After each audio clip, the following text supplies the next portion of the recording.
आप लोगों को शायद अंदाजा भी नहीं होगा, इंडिया में लगभग 15 करोड़ से ज्यादा लोगों को मेंटल हेल्थ केयर सर्विसेज की जरूरत है और इसमें से सिर्फ 3 करोड़ लोग ऐसे हैं जो ऐसी सर्विसेज को ढूंढ रहे हैं। ये डेटा है निमहांस का, national institute of mental health and neuro sciences का। और इससे बड़ी दुख की बात यह है कि अकॉर्डिंग टू WHO यानी कि world health organisation, India is the world suicide capital, जहां पे ऑलमोस्ट 2.9 लाख सुसाइड्स हुए हैं एक साल में और इसका रेट है ऑलमोस्ट 10.9 सुसाइड पर 1 लाख पीपल। और नेशनल मेंटल हेल्थ का सर्वे ये कहता है कि almost 1% of India's population is at high risk of suicide. Mental health की बढ़ती प्रॉब्लम के साथ हमारे पास ऐसे प्रोफेशनल्स की भी बहुत ज्यादा कमी है, जिसका एवरेज रेट रहता है 0.75 doctors only over 1 lakh people, और जबकि एक अच्छा रेट माना जाता है 3 ओवर 1 लाख पीपल।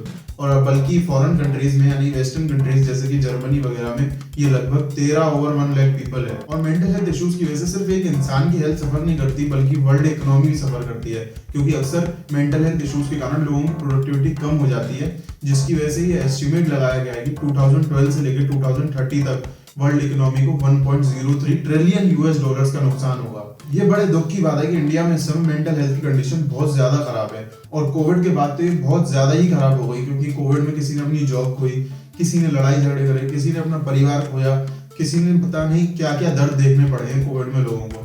और मेंटल हेल्थ सिर्फ इतना ही नहीं कि हम इश्यूज को एड्रेस नहीं कर रहे, बल्कि हमें उसके प्रति अवेयरनेस बढ़ानी होगी। And this is the right video for that. Let's start with the simple and the most basic question. What is mental health issues? Simple शब्दों में बोले तो मेंटल हेल्थ इशू आपके माइंड से रिलेटेड है। अगर आपके माइंड में कुछ भी आपको प्रॉब्लम लगती है, जैसे कि कंसंट्रेशन कम होना, एक एनर्जी लेवल में फ्लक्चुएशंस वगैरह होना, या बिल्कुल सेल्फ स्टीम का गिर जाना, यही सारी चीजें हैं जो मतलब मेंटल हेल्थ को इंक्लूड करती है। इसके काफी सारे सिम्टम्स हो सकते हैं, जैसे कि कांस्टेंट नेगेटिव थॉट्स आना और कंसंट्रेशन बिल्कुल न लगना, बहुत ही ज्यादा एक साथ गुस्सा होना या बहुत ही ज्यादा एक साथ दुखी होना, ज्यादा से ज्यादा समय अपने साथ बिताने का मन करना, यानी सिर्फ अकेले रहने का मन करना, ये सभी चीजें इंक्लूड करती है मेंटल हेल्थ को। मेंटल हेल्थ को एकदम से नई चीज नहीं है, ये बस हमें समझने की जरूरत है। मेंटल इश्यूज किसी को भी किसी भी वजह से हो सकते हैं, शायद कभी पैसों की तंगी को लेके, या कोई भी स्ट्रेस हो सकता है दिमाग में, या किसी चाइल्डहुड ट्रॉमा की वजह से, या एक बंदे को इस वजह से भी हो सकता है कि उसकी वीडियोस पे व्यू ना आ रहे हो या सब्सक्राइब ना कर रहे हो लोग। अब बाकी समझदार को इशारा तो काफी है ही। You very चालाक ब्रो।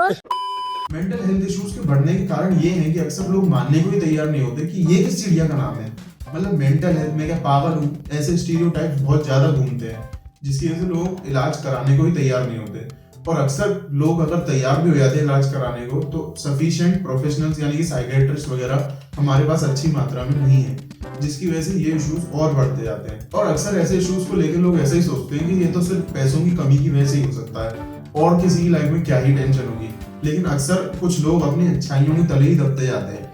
उन्होंने कुछ एक गलत काम करा और वो बार बार उसी के सोचते सोचते और ज्यादा डिप्रेशन में चले जाते हैं, और ये सिचुएशन उस पर्सन की लाइफ में एक हार्ट अटैक में भी कन्वर्ट हो सकती है। लेकिन कोई भी नहीं सोचेगा कि इतने अच्छे आदमी को कैसे हार्ट अटैक आ सकता है, जो कि फाइनेंशियली साउंड भी हो। लेकिन यही जो है, हमें थोड़े थोड़े स्टेप्स लेने हैं और ऐसी सोच को ही जल्द से जल्द बदलना है। स्पेशली आज के सोशल मीडिया के दौर में लोग अक्सर एक वैलिडेशन चाहते हैं। उन्होंने कोई नई ड्रेस ली, वो उसे सोशल मीडिया पे डालेंगे और वो दूसरों की तारीफ का एक इंतजार करते हैं, ताकि उन्हें एक वैलिडेशन फील हो कि हाँ मैंने कुछ सही करा, मैंने कुछ अच्छा करा। जिसकी वजह से भी ऐसा न मिलने पर अक्सर लोगों को डिप्रेशन, एंजाइटी, स्ट्रेस वगैरह ये सब कॉमन चीजें होने लगती हैं। हमारे इंडिया की गवर्नमेंट ने भी इस पे कुछ कुछ स्टेप्स लिए हैं। 1982 में सबसे पहले mental health care programme launch किया गया था, जिसके अंडर ये रखा गया था कि मेंटल हेल्थ फैसिलिटीज गरीबों तक भी पहुंच पाए और ये पुअर पीपल तक भी बिल्कुल अच्छे से एक्सेसिबल हो। 2017 में एक mental health care act launch किया गया था इसी की कंटिन्यूएशन में, जो इसे और ज्यादा अफोर्डेबल बना सके और ये अच्छे से लोगों तक पहुंच पाए।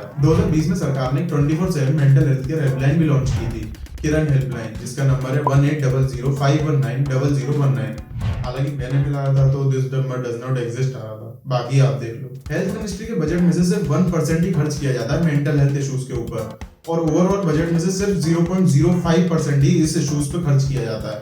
तो आप समझ सकते हैं कितना ही इनसफिशिएंट है और हमें कितना आगे जाना पड़ेगा इस इश्यूज को लेके। अब मीडिया को फुर्सत तो मिले फालतू बात दिखाने से, तब जाके तो इस पे एड्रेस करें। थोड़ी मर्यादा रखिए। सरकार जब अपना काम करेगी तब करेगी, लेकिन हम भी इस पे स्टेप्स ले सकते हैं इसे रिजॉल्व करने के लिए। सबसे पहले तो हमें इसे नॉर्मलाइज करना होगा और मानना भी होगा कि ऐसे भी कोई चीज एग्जिस्ट करती है, और जिस तरीके से हम कोई फिजिकल इशू या चोट वोट को डील करते हैं, उस तरीके से हमें इसके लिए भी प्रोफेशनल्स पे जाना चाहिए और किसी को अगर आपको महसूस होता है कि किसी को ऐसा इशू है तो उसे भी रिकमेंड जरूर करना चाहिए और उसकी बातें सुननी चाहिए। पुराने स्टीरियोटाइप्स को मिटाना होगा और अपने फैमिली डिस्कशन में इसे ऐड करना होगा और ये अपने जानने वालों को, आसपास वालों को यकीन दिलाएं कि suicide is not an option. एक बहुत ही फेमस अप्रोच को हम फॉलो कर सकते हैं, वर्स्ट केस सिनेरियो अप्रोच। इसमें आपको ये सोचना है कि बुरे से बुरा ज्यादा से ज्यादा क्या ही हो सकता है, ऐसा क्या ही होगा जो शायद मेरी लाइफ से भी बुरा हो।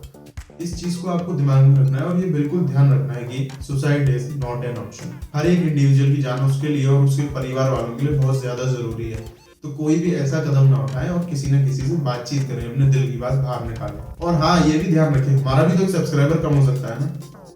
नहीं, यहाँ मजाक नहीं करना चाहिए था ना। Here anyways, this was our approach to spread awareness about this ignored issues. आप अपने व्यूज कमेंट सेक्शन में जरूर बताना और लाइक सब्सक्राइब करना आपकी मर्जी है। देखो अब यहाँ तक आए हो तो कर ही देना। चलो तो आज के लिए इतना ही, मिलते हैं नेक्स्ट वीडियो में। Thanks for watching.